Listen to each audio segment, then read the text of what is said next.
Welcome to my channel. I'm Amit Kumar, English teacher, book reader and storyteller. Today I'm going to tell you some beautiful, interesting and funny points from a beautiful book written by Alan and Barbara Pease. Why men lie and women cry? अरे man झूठ क्यों बोलता है और जो ladies होती है women होती है वो रोती क्यों है? अब देखते हैं इसमें कुछ फनी और interesting points. Right. Number 1 is a woman worries about the future until she gets a husband. जो वोमन है ना बहुत चिंतित होती है, बहुत परेशान में होती है, बहुत परेशानी में होती है, बड़े तकलीफ में होती है जब तक कि उसको हस्बैंड नहीं मिल जाता है. मतलब कि जब तक कि उसकी शादी नहीं हो जाती है. शादी के बाद वो ज़्यादा फ्यूचर के बारे में सोचती नहीं है क्योंकि उसको समझ में आता है उसका future. Right. A man never worries about the future until he gets a wife. और शादी से पहले मैन को कभी भी फ्यूचर के बारे में सोचना नहीं होता है. वो बड़ा एंजॉय करता है. उसको किसी भी चीज़ की तकलीफ नहीं होता, कोई परेशानी, कोई चिंता नहीं होता है. लेकिन शादी के बाद वो फ्यूचर के बारे में सोचना शुरू कर देता है. Right. It's a very funny point और interesting point. Second is women have far greater capacity for talking than men.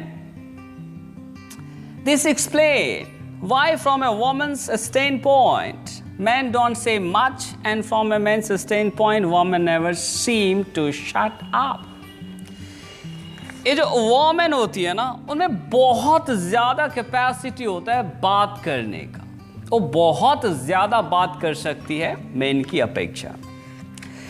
इस तरह से जब आप वोमेन के स्टैंड पॉइंट से देखते हैं तो जो मैन है ना वो बहुत ही कम बोलता है, और जब मैन के स्टैंड पॉइंट से देखते हैं तो वोमेन बहुत ज़्यादा बात करती है. और ऐसा रियलिटी भी हम लोग घर में भी देखते हैं.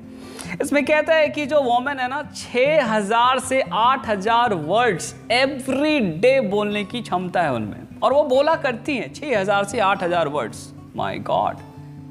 और मैन लगभग 2000 से 4000, 50% में कहानी खत्म हो जाता है. इनका 2000 से शुरू होता है और जो वोमेन है उनका 6000 से शुरू होता है वर्ड्स. My God. तो ये ब्रेन का स्ट्रक्चर है ऐसा वोमेन का और मैन का बनाया गया है. राइट. जैसे घर में भी देखते हैं ना, मम्मी लोग बात करती है दीदी से, मतलब 2-2.5 घंटा हो जाता है पता ही नहीं चलता है. घर में और भी फैमिली मेम्बर है, बहुत ज़्यादा बात करती हैं फीमेल लोग और हम लोग परेशान हो जाते हैं. इस बुक को पढ़ने से पहले तो परेशान हो जाते थे, लेकिन इस बुक को पढ़ने के बाद परेशानी की कोई बात नहीं ना. अब पता चल गया कि वो लोग में ऐसी टेंडेंसी होती है बात करने की. So no need to worry about them. Next is man is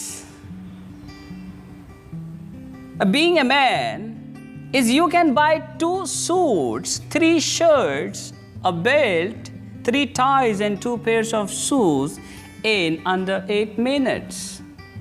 मतलब ये कि जो मैन है ना शॉपिंग करता है तो बहुत जल्दी शॉपिंग कर लेता है. 2, 4, 5, 10 मिनट में ये शॉपिंग करके वापस घर भी आ जाता है. लेकिन वोमेन में ऐसा नहीं होता है. उनको बहुत समय लगता है शॉपिंग करने में. एक बार की बात है, एक घर की लेडीज़ के साथ गए थे ठंडी के समय में स्वेटर लेने के लिए. मतलब बहुत सारा दुकान हमने सर्च किया, बहुत सारा स्वेटर अपने को पसंद आया लेकिन उनको नहीं पसंद आया. उस समय तो बात समझ में नहीं आई, लेकिन ये किताब पढ़ने के बाद समझ में आया कि वो बहुत ज़्यादा समय क्यों स्पेंड कर रही थी और एट लास्ट वो ली भी नहीं. Amazing. Next is for a man one pair of shoes, 1 suit and a couple of shirts will last for many seasons. अब जो मैन है ना वो 2, 4, 5 सूट ले लिया, कपड़ा ले लिया, शूज़ ले लिया, टाई बेल्ट जो भी लेना है, मतलब 4 साल, 5 साल, 8 साल चल सकता है. लेकिन वोमेन के साथ ऐसा नहीं है. वोमेन को हर 2-3 महीने में कुछ नया कपड़ा चाहिए. राइट. देखिए क्या लिखता है वोमेन के बारे में. A woman will dress carefully according to the weather, the season, fashion. वो हर सीजन के हिसाब से, वेदर के हिसाब से, फैशन के हिसाब से ड्रेस चेंज करती है. जैसे मान लो दुर्गा पूजा आ रहा है तो एक नई साड़ी चाहिए, छठ पूजा आ रहा है तो एक नई साड़ी चाहिए, दिवाली आ रहा है नई साड़ी चाहिए. मतलब 25 पूजा वगैरह 25 शादी चाहिए। तो ये टेंडेंसीज है, तो ज़्यादा घबराने का बात नहीं है। ये किताब पढ़ने के बाद कोई परेशानी का बात नहीं, बात समझ में आता है भाई ये सब उनका नेचर है ना, ज़्यादा घबराने का नहीं। Next is men are rarely seen crying in public because from an evolutionary perspective, a man showing emotion, especially around other men, would be put at risk. He looked weak and this would encourage others to attack him. जो man है ना वो public में रोता नहीं है। वो इसलिए नहीं रोता है कि उनको लगता है कि जब सब देख लेगा तो वो उनको कायर समझेगा, राइट। और हो सकता है कुछ हमारे दोस्त ही या फिर हमारे जो दुश्मन है वो भी उसका फायदा उठाएगा, लेकिन वोमेन के साथ ऐसा नहीं होता है। Women use tears as a way of emotionally blackmailing others.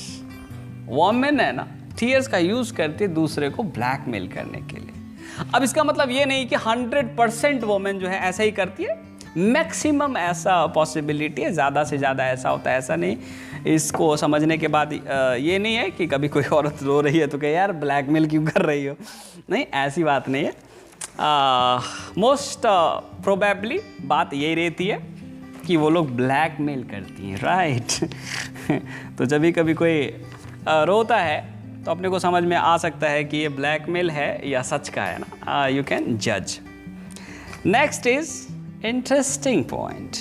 Adam and Eve were the happiest and the luckiest couple in the world. Why? Because neither of them had a mother-in-law. Adam and Eve दुनिया में ऐसा human being है, ऐसा इंसान है जो बहुत ज़्यादा हैप्पीएस्ट था। क्यों भाई? क्योंकि ना एडम को मदर इन लॉ था ना ईव को मदर इन लॉ और फादर इन लॉ, जो भी कह लो, ना तो इनको सास ससुर था ना तो इनको सासुर। क्यों भाई? क्योंकि ये दुनिया में पहला इंसान था ना। ऐसा कहा जाता ना कि पूरी की पूरी दुनिया का उत्पत्ति एडम और ईव से हुआ है ना। इसका एक अलग ही कहानी है ना, वो फल था तो फल खा लिया, इसलिए पूरा का पूरा ये सृष्टि का निर्माण हुआ। कहने का मतलब है उसको ना तो सास थी और ना ही ससुर, और ये भाई साहब को भी ना सास और ससुर था, right. Amazing point. Next is women use silence to punish men, but men love silence. जब भी कभी भी घर में झगड़ा हो जाता है ना तो वोमेन क्या करती है? चुप हो जाती है, बात करना बंद कर देती है, कनेक्शन कट कर देती है। उनको ऐसा लगता है कि ऐसा करने से क्या होगा, उनको तकलीफ होगा, हाँ, वो चाहेंगे मेरे से बात करना। जब हम बात नहीं करेंगे तो उनको दुख होगा, फिर आएंगे हमको मनाने के लिए, right. But man love silence. लेकिन इनको पता ही नहीं कि मैन को जो साइलेंस बहुत पसंद है। अरे वो मजे कर रहा होता है, ठीक है 2-4 दिन 5 दिन मत बोलो, घर में बड़ा सुकून रहता है, शांति रहता है। अरे 10 दिन मत बोलो, बड़ा सुकून रहता है, right. Amazing, so amazing. Okay, thank you so much you all guys for watching this video. Bye bye.